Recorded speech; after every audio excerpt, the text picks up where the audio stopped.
Sejam muito bem-vindas e muito bem-vindos a mais um Manhã Diversa. E é claro, como é bom ter você aqui com a gente, bom dia também para Mariana Zacaron. Bom dia, Roberta Heller, bom dia para o pessoal de casa. Tem muita coisa boa no nosso programa de hoje, quarta-feira, dia 1º de junho, Roberta. Novo mês começando, e aí, como que estão suas expectativas para esse mês? Lá no alto, é claro, mês que tem festa junina, não tem como não gostar. Não confio em quem não gosta de festa junina, para começar também, porque eu acho que depois do carnaval vem festa junina, né, assim, de festa realmente tradicional, brasileira.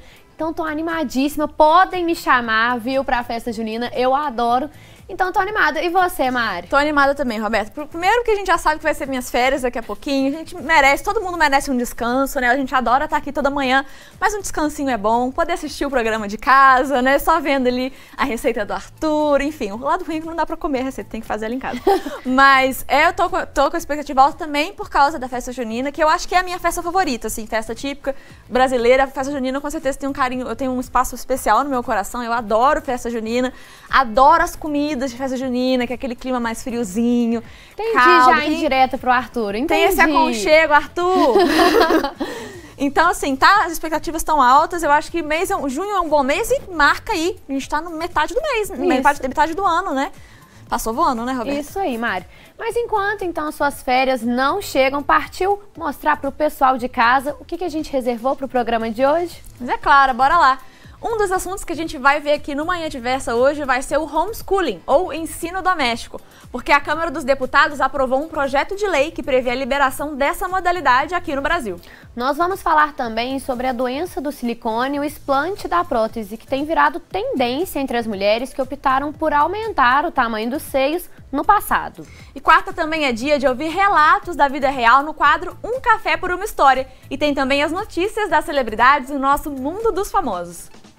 Hangar, você vai aprender comigo mais uma receita fit, mais uma receita funcional. É a rosquinha de aveia que tá imperdível, maravilhosa. Sensacional, né? Gostou do que nós preparamos para você? Então fique com a gente porque o Manhã Diversa começa agora.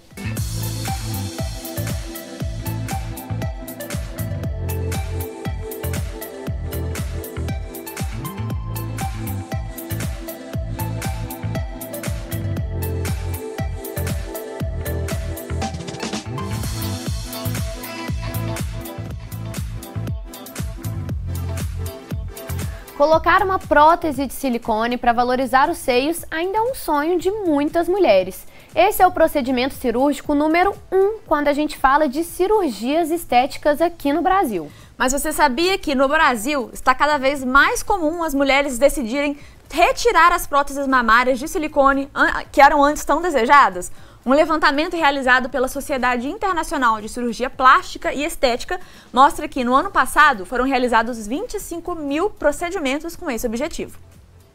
Segundo a Sociedade Internacional de Cirurgia Plástica e Estética, em 2020, 1.300.000 brasileiros se submeteram a cirurgias plásticas. Desse total, 25 mil foram procedimentos para retirada de implantes de mama, o chamado explante. Tem mulheres que optam por retirar as próteses por causa de complicações. O implante pode ter ruptura, pode ter extravasamento do silicone, pode formar um seroma, que é um líquido inflamatório ao redor do implante. Também tem algumas pacientes que possuem sintomas sistêmicos, que são por dor articular, dor no corpo, dor no cansaço. Esses sintomas sistêmicos muitas vezes são relacionados a doenças autoimunes e uma delas, chamada de ásia, pode ter como gatilho a presença de um implante de silicone. Foi o que aconteceu com a Larissa, que teve várias complicações depois do procedimento e acabou retirando as próteses. Eu tive ao todo cerca de 23 sintomas, entre eles perda de capacidade respiratória, dores crônicas na mama, também tive dores articulares, falta de ar, perda de memória e muitos outros sintomas que eu tive, que eu desenvolvi a chamada doença do silicone e também desenvolvi a síndrome ásia. Para minimizar os riscos de problemas após colocar implantes, algumas questões devem ser observadas pelo médico. Não exagerar nos volumes, seguir o volume de acordo com os diâmetros do paciente é uma das principais recomendações para a escolha do implante. E essas informações precisam ser bem esclarecidas do médico para o paciente. E a gente continua conversando sobre esse assunto, porque está já aqui ao vivo com a gente no estúdio a médica cirurgiã plástica Alessandra Brum. Seja muito bem-vindo para falar, como a gente já disse aqui, um assunto meio polêmico, né? Afinal de contas, era sonho de muitas mulheres, hoje já tem alguns problemas relacionados também à prótese, então assim, vamos conversar disso, né? Prazer é meu, acho que é um assunto que tem que ser abordado, eu acho que a gente tem que ter um carinho com todas as pacientes, né? Quando a gente tem uma dor, eu acho que aquela dor tem que ser medida, né? Eu acho que a síndrome do silicone, a síndrome ásia, ela tem que ser respeitada na medida que a gente vai organizando os contextos da doença. Então, antes da gente chegar nessa etapa aí da conversa, vamos entender um pouco primeiro o que seria então esse explante mamário e como que ele é feito?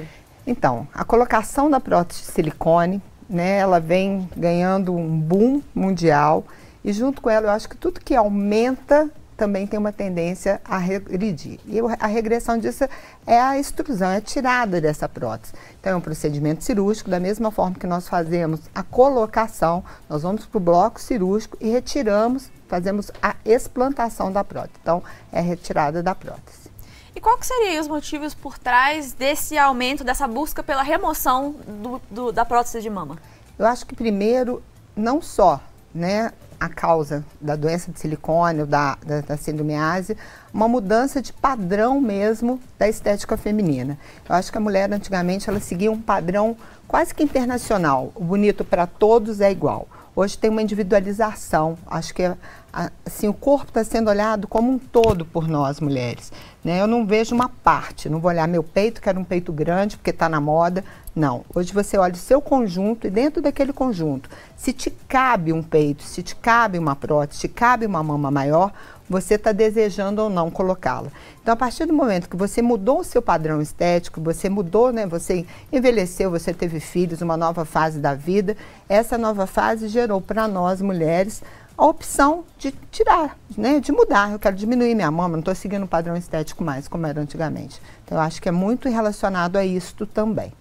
Aproveitando então essa sua fala, nas rodas de conversa, nas redes sociais, a gente vê então que as mulheres estão discursando um pouco mais sobre essa maior aceitação do corpo, ou então problematizando que outrora foi padrão de beleza, como foi o silicone.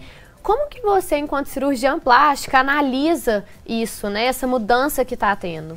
Então, eu acho que hoje, da mesma forma que a mídia te apresenta vários fatores como a síndrome ásia, que é o que nós vamos discutir aqui hoje, né, e padrões de beleza, a gente começou a enxergar que cada ser humano tem o seu jeitinho único, né?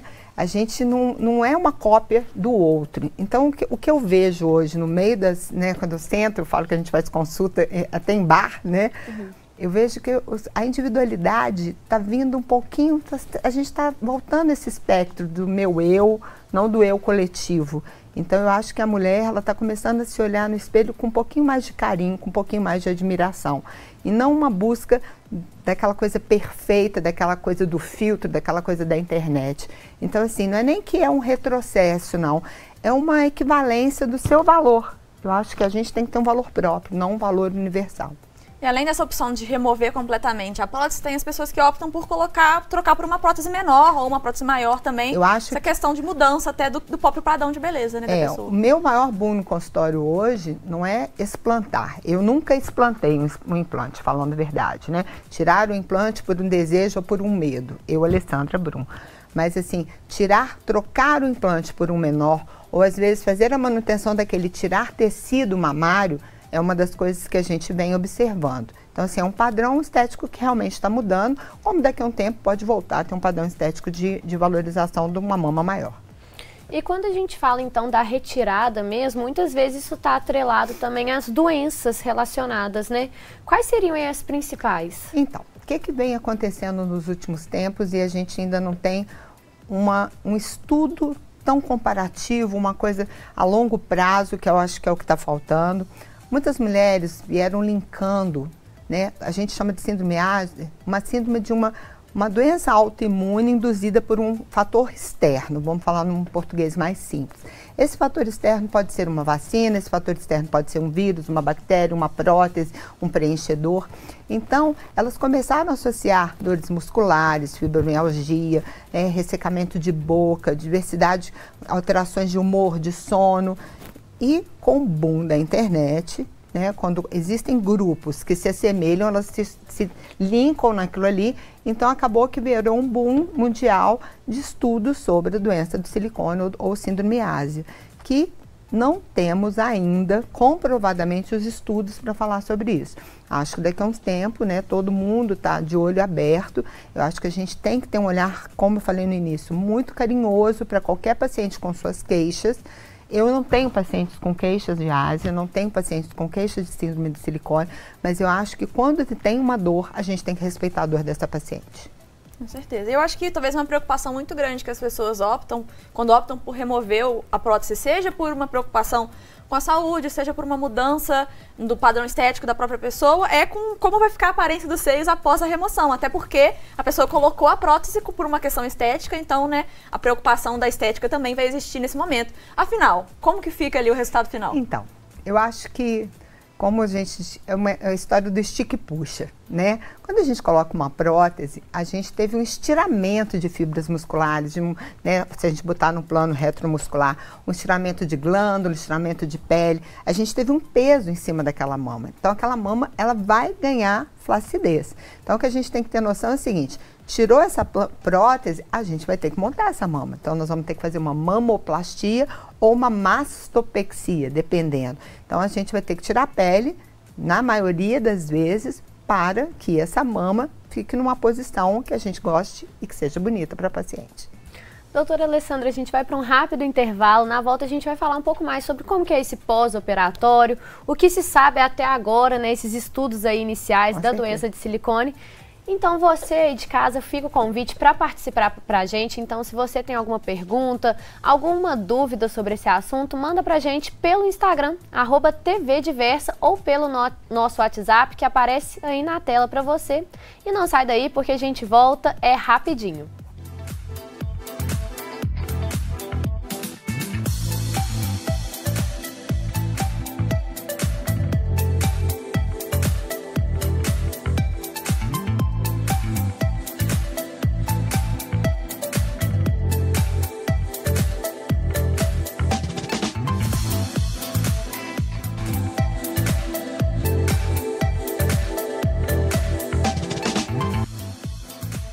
Estamos de volta com Manhã Diversa, agora são 10h16 e hoje nós estamos falando sobre a doença do silicone e o aumento do número de explantes de próteses mamárias por esse e outros motivos. Quem participa desse bate-papo ao vivo com a gente é a Alessandra Brum, que é cirurgiã plástica. Alessandra, mais uma vez, muito obrigada pela sua presença aqui hoje, para a gente esclarecer um pouco dessa questão que realmente, como a gente falou, as redes sociais têm um grande papel nesse crescimento desse tema, né? Seja ele um tema aí que é polêmico ou não, enfim, a gente tem que esclarecer esse tema até para as pessoas, né, quando verem esse assunto na internet, terem já uma opinião sobre esse assunto, informação sobre esse assunto.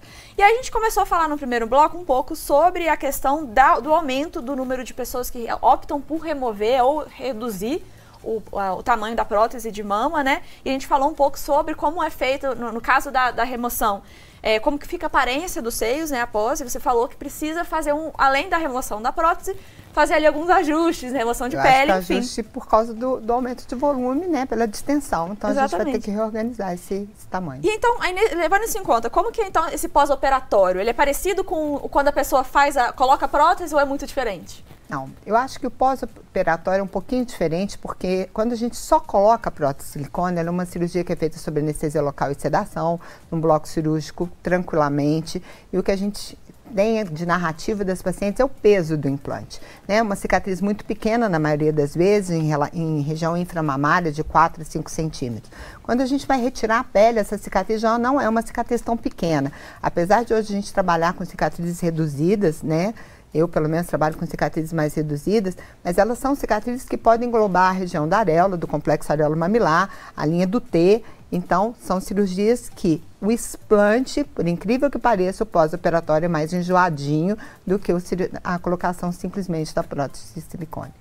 E no primeiro bloco da nossa entrevista, a gente falou um pouco sobre esses motivos, sejam eles essa mudança aí de padrão que a gente está vivendo, mas tem também síndromes e doenças relacionadas ao silicone. Então, vamos resgatar isso.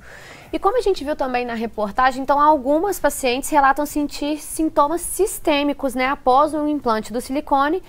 E muitos deles estão relacionados a doenças autoimunes e uma delas é a ásia, que você falou rapidamente, então vamos resgatar isso. Como que ela está ligada, então, ao silicone? Então, eu acho que o mundo moderno trouxe para nós um atrativo ruim, que é as incertezas, né? E junto com elas, a gente aumentou a gama de doenças autoimunes. Então, as escolas de reumatologia, né, as sociedades de reumatologia e de cirurgia plástica, elas estão de olho nisso.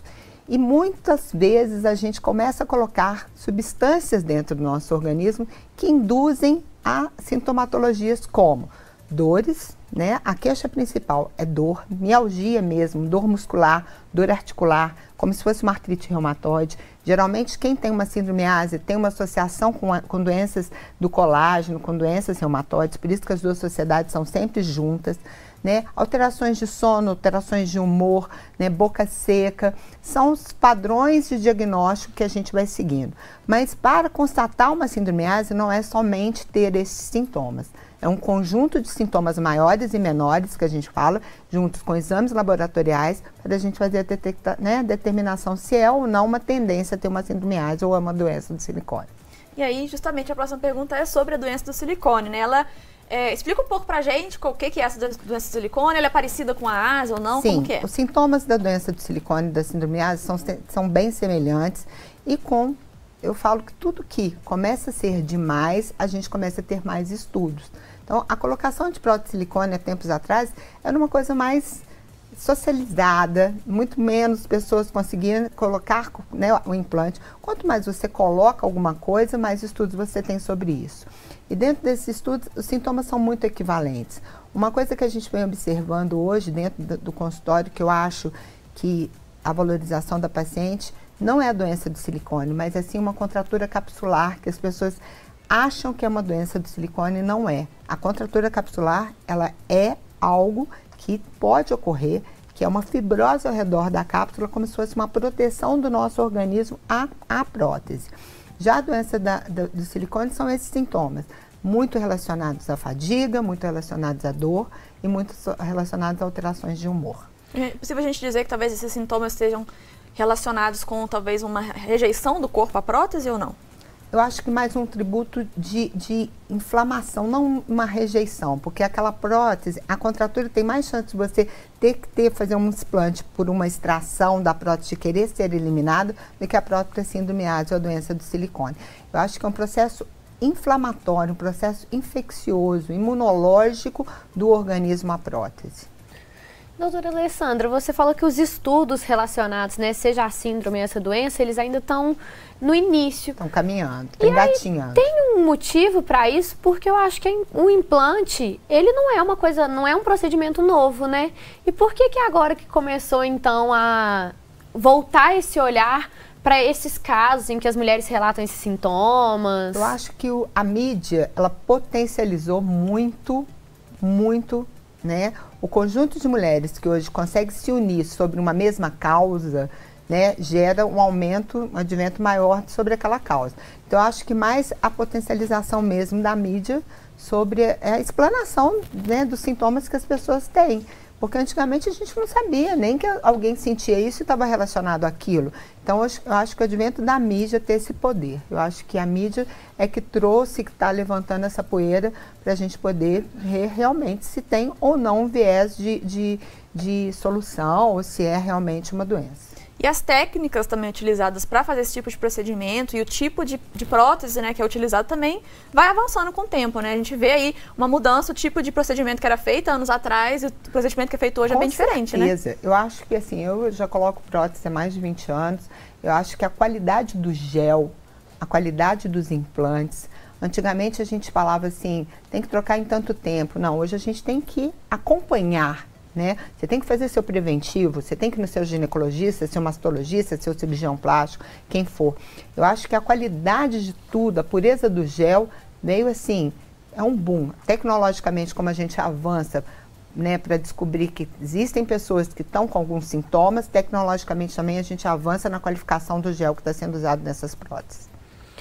Não, acho que o tema que a gente trouxe aqui hoje foi mais para informar mesmo as pessoas sobre, seja a doença, sobre a síndrome, mas não é para alarmar, né? Não. Então, assim, as pessoas que estão assistindo Manhã Diversa e que ainda têm esse sonho de colocar uma prótese, o que então você pode falar para elas ficarem atentas também e realizar esse sonho? Que eu sou uma fã de prótese, sabe? Eu acho que a mama, ela dita muito a regra, né, do desejo feminino, do desejo de beleza feminino. Eu acho que todo padrão dentro do meu consultório, a mama tá assim, em primeiro lugar.